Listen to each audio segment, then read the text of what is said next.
આપણે ઘેટા બકરા બેસાઈ જઈએ તો આપણે જે જમીન છે એ ફળદ્રુપતા વધી જાય. તો નમસ્તે મિત્રો, કેમ છો? તો આજે આપણે આવી ગયા છે નવા વિડીયોના અંદર અને હું સવારમાં આવ્યો હતો આ ભૂકી અને ચાયપત્તી અને ખાંડના ડબલ લેવા આવ્યો હતો, કેમ કે અહીંયા ખેતરમાં પીડા હતા. જો આ બકરાવાળા છે ને, તો એ બેઠા છે રાતના, તો રાતના ચાય બનાવી હતી. તો હવે સવારમાં પેલી ચાય ખપશે. સવારમાં આપણે આવી ગયા આ બકરા અને ઘેટાના બકરાવાળાને ત્યાં.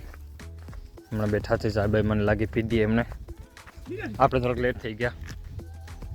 હા, ચાય બાય બનાવીને પીધી લાગે. અહીંયા બેસી આપણે મોટી મોટી સાંભળી થોડીક. કેમ હાલે? કેમ છો? મજા આવે ભાઈ, बहुत बढ़िया. તો જુઓ તમે આજનો નજારો. અને તો મિત્રો સવારમાં આપણે કરશું કામ.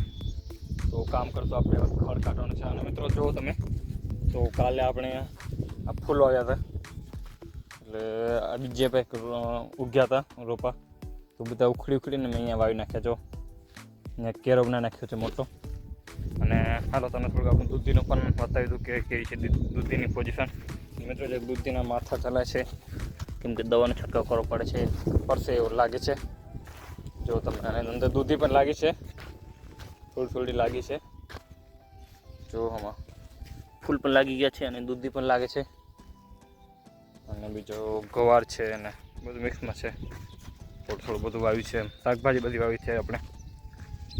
આમાં ઘર લાગ્યું છે, લાગે ઠંડક માટે કૂતરા જેવું આમાં બેસી ગયા છે આપણે શાકભાજીના અંદર. આ ગોવાર છે, તો આ ગોવાર નથી પેલા, આ તો કૂતરી છે.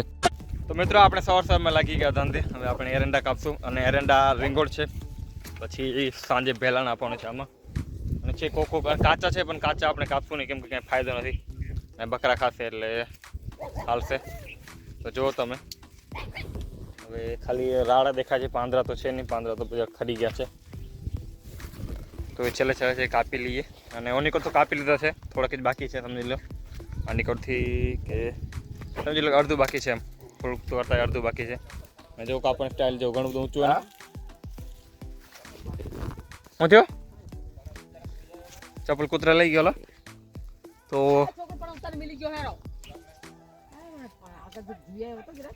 હાલો થઈ ગઈ ચાલુ. આપણે જઈ રહ્યા છીએ હવે ગામમાં. થોડું કામ પતાવવા માટે હું પપ્પા છે બંને. અને જો તમે રસ્તો આપણો, હું અહીંયા બેઠો છું અને આની કોર આપણા બકરા ચારે છે. અહીં આની કોર આપણી ગાય લક્ષ્મી અને ભદુડી છે. અને પવન ઘણો બધું લાગે છે. ઊભું થઈશ તો તમે મારી વોઇસ બરાબર સંભળાશે પણ નહીં. એટલે તમે ટ્રાય કરું છે. હા લો, તો જો તમે જો બેકગ્રાઉન્ડમાં આ પવનની વોઇસ ઘણી બધી આવશે. તો એના માટે આપણે પાછળ અહીંયા બેસી જઈએ અને આપણે થોડીક વાતચીત કરીએ. અને આપણે મિત્રો હવે આમાં જે ગદબ છે એમાં આપણે આ ગદબ નથી રાખવાના. આપણે આમાં ભેલાણ આપી દેવાના છે. અને પછી આમાં થ્રેસર દ્વારા ટ્રેક્ટર દ્વારા આપણે ખેડી નાખશું. અને આમાં આપણે ખેતી કરવાની છે કપાસની. આમાં ગદબ તો છે મિત્રો, પણ ગદબ ઘણું બધું લેટ થઈ જશે. પછી હવે કપાસની આપણે ખેતી કરવી છે, તો એના માટે પછી હવે આપણે ગદબને ભેલાણ દઈ દીધું છે. એટલે મતલબ એમ ભેલાણમાં એટલે આપણા જ હજી આ બકરા અને ગાય ચાર છે. આપણે ઘેટા બકરા બેસાઈ જઈએ તો આપણે જે જમીન છે એ ફળદ્રુપતા વધી જાય. એના માટે પપ્પાએ કીધું છે કે તમારા બકરા અને આ જે ઘેટા છે એ ભલે રાતના આપણી વાડીમાં બેસતા હોય. અને આપણું ચારોનું પણ છે એમ તો, કેમ કે આપણા 1 2 3 ને 4 ખેતર છે એ આપણે એરંડાના છે. પછી એક ટમેટાનું તો એ આપી દીધું. અને બીજું પણ એક હતું એરંડા, એ પણ આપી દીધું. એટલે 5 એરંડાના છે. એમાંથી આપણે 2 ને 3 આપણે આપી દીધા, અને 2 બાકી છે. એકમાં હમણાં કટિંગ ચાલુ છે એરંડાની, એ કટિંગ થઈ જશે, કાપેલું છે. પછી એ પણ આપણે પડ્યું છે, એ આપી દઈશું ભેલાણમાં. તો હવે એને અહીંયા નજર રાખવી પડશે, કેમ કે જો બકરા દોડીને ભાગી જશે નકર ઘરે. જો તમે છે ને, કેમ કે એમને એ મોડું ખબર નહીં શું થાય છે. અને આની કોર જો આ એરંડા બાકી છે, આ આપણે થોડાક દિવસમાં કાપી કરી પછી આમાં આપણે ભેલાણ આપી દઈશું. એક ઝાડ હતું, તો મેં શું કર્યું કે ઝાડને ઢાંકી નાખ્યું, કેમ કે દોડીને બકરા આ ઝાડને જ ખાવા માટે આવતા હતા. તો હવે જો શેનું છે, તો જાંબુનું હતું. જાંબુ દેખાશે કે નહીં? અહીંયાથી ઓલરેડી અહીંયાથી તો ખાઈ ગયા છે. જો અહીંયાથી તો ખુલ્લું રહી ગયું છે. તો એને હું સરખું પ્રોપરલી પેક કરી નાખો. મને જે પહેલાં જ કહેતો હતો જે ઘેટા બકરા જે રાતના બેસે છે એ આવી ગયા છે. જો બકરા આવી ગયા છું, બકરા આવી ગયા છે અંદર તો ઘેટાના બકરા આવી જાવ તો ઉપર ચડી ગઈ બકરી જોવાનું આંબલી ખાય છે.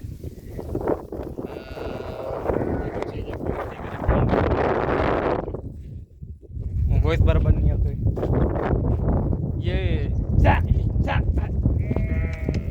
આમ તો મિત્રો બકરા ચારવાની ને ઘેટા ચારવાની મજા આવે. એક વાર આપણે પણ જવું છે જંગલમાં. વિચાર છે કે આપણે પૂરો દિવસ જંગલમાં ફરશું.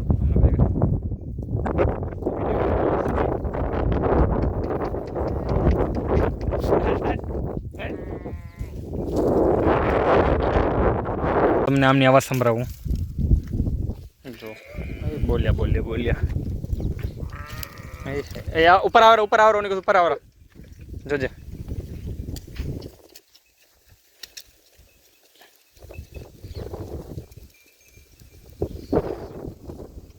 આપણે વિડીયો બનાવ્યો મજા આવી માણસો ને. હા કેટલી લાઈક ઘણી હતી એમાં 1000 થી ઉપર હતી. 1000 થી ઉપર હતી. હજી આટલા થોડાક દિવસ થયા ઘણા વધી જશે.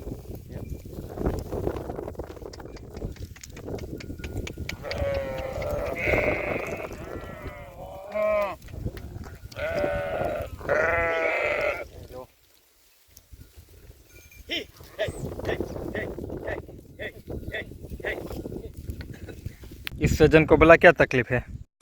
મિત્રો હવે ધીમે ધીમે દિવસ ઉલે છે અને બકરા હવે થોડી વારમાં આપણે જે બેસાડી છે એ ખેતર અંદર લઈ જવાના છે.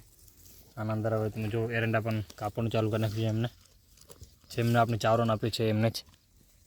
અને જો આ બકરી ને આ ઘેટા અને હું બેઠો છું એના માટે કે આ આંબો છે ને અહીંયા તેની રખવાલી માટે, નકર તો એ ખાઈ જશે.